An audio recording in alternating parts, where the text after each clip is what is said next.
اس کی نفی کرتا ہے کہ حج کوئی یاترا تو نہیں، یہ کوئی فنکشن ایسا نہیں ہے کہ اس میں تجارت حرام ہو، لہذا لیس علیکم جناح، یہ پوجا پاٹ نہیں ہے، لیس علیکم جناح، تمہاری اوپر کوئی گناہ اور حرج نہیں، ان تبتغوا، کہ تم تلاش کرو فضلا من ربکم، اللہ تعالی کے فضل کو، اپنے رب کے فضل کو تلاش کرنا تمہارے لیے جائز ہے، کر سکتے ہو۔ صرف عشر حج میں پابندی ہے کہ جو 10 دن تم اندر کام کرتے ہو، عبادات کرتے ہو، مناسک بجا لاتے ہو اور امن عالم کے لیے گفتگو کرتے ہو اور وہاں مشورے جاری ہوں، تو ان 10 ایام کے اندر کوئی دنیاوی کام نہ کرنا، لیکن اس کے علاوہ تم اللہ کے فضل کو تلاش کر سکتے ہو۔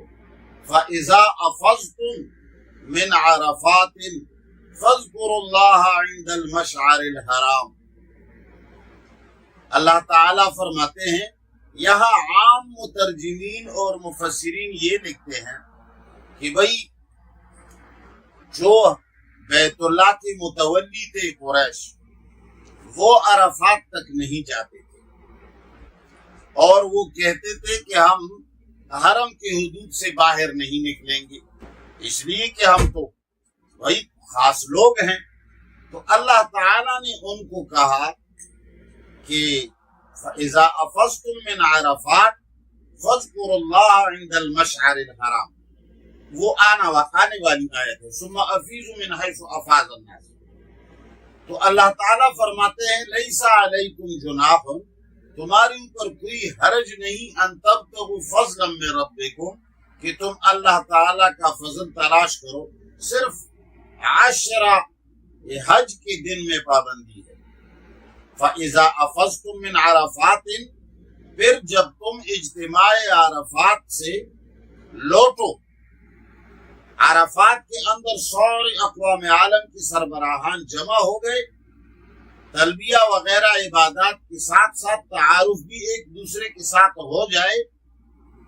فَإِذَا أَفَضْتُم، پھر جب تم لوٹو من عرفات، عرفات سے، فَاذْكُرُوا اللَّهَ، پھر تم اللہ کو یاد کرو،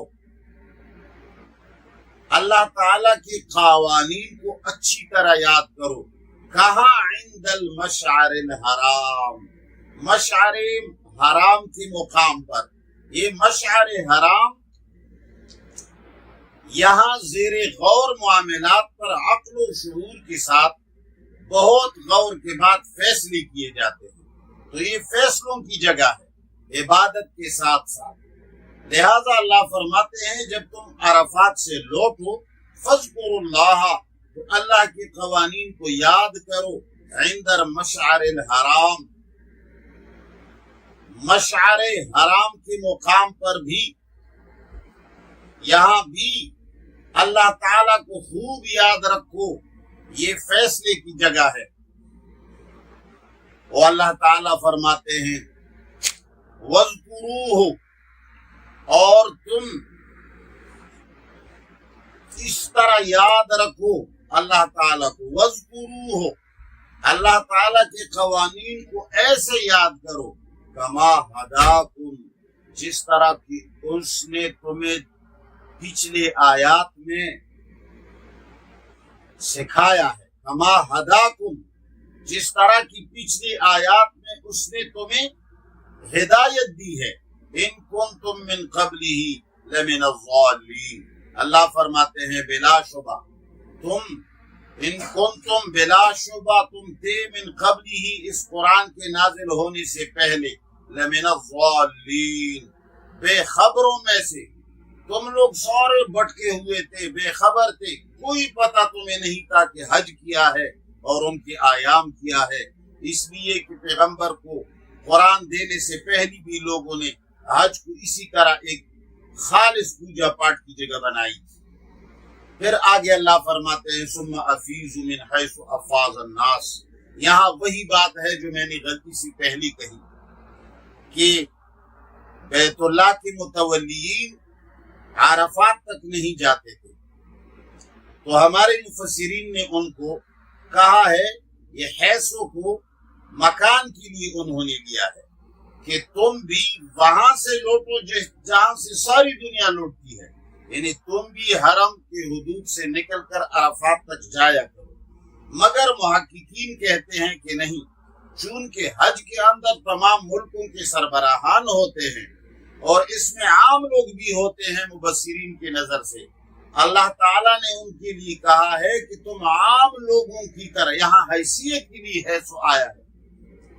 حیثو 3 چیزوں کے لیے آتا ہے عربی کے اندر: زمان کے لیے، مکان کے لیے اور حیثیت کے لیے. یہاں حیثیت کے لیے آیا ہے. ثم افیضوا من حیث افاض الناس، پھر تم بھی وہاں سے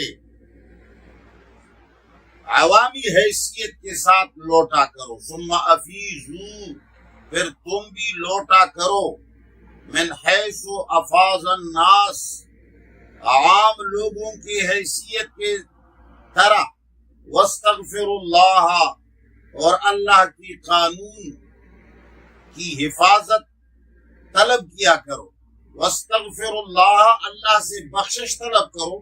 محققین اس کا معنی کرتا ہے کہ اللہ کے قوانین سب کے لیے حفاظت، اللہ تعالی کے قانون سے سب کے لیے حفاظت طلب کرو. استغفار کا معنی ہے اللہ کے قوانین کے ذریعے لوگوں کو حفاظت طلب کرنا. تو لہذا ثم افیضوا، پھر تم بھی لوٹو، من حیث افاض الناس، اس حیثیت سے جس حیثیت سے سارے لوگ لوٹتے ہیں. واستغفر اللہ، اللہ تعالی سے مغفرت طلب کیا کرو اور اس کے قانون کے ذریعے سب کے لیے حفاظت طلب کیا کرو. ان اللہ غفور رحیم، بے شک اللہ تعالی اپنے قانون مساوات کے ساتھ سب کی حفاظت کرنے والا بھی ہے اور مہربان بھی ہے، بخشش کرنے والا بھی ہے. فَإِذَا قَضَيْتُم مَّنَاسِكَكُمْ فَاذْكُرُوا اللَّهَ كَذِكْرِكُمْ آبَاءَكُمْ أَوْ أَشَدَّ ذِكْرًا فَمِنَ النَّاسِ مَن يَقُولُ رَبَّنَا آتِنَا فِي الدُّنْيَا حَسَنَةً وَمَا لَهُ فِي الْآخِرَةِ مِنْ خَلَاقٍ.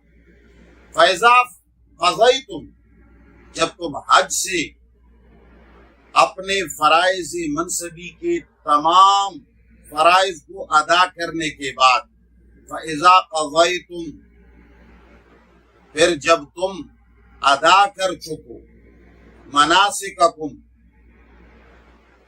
حج سے متعلقہ اپنے تمام فرائض منصبی کو،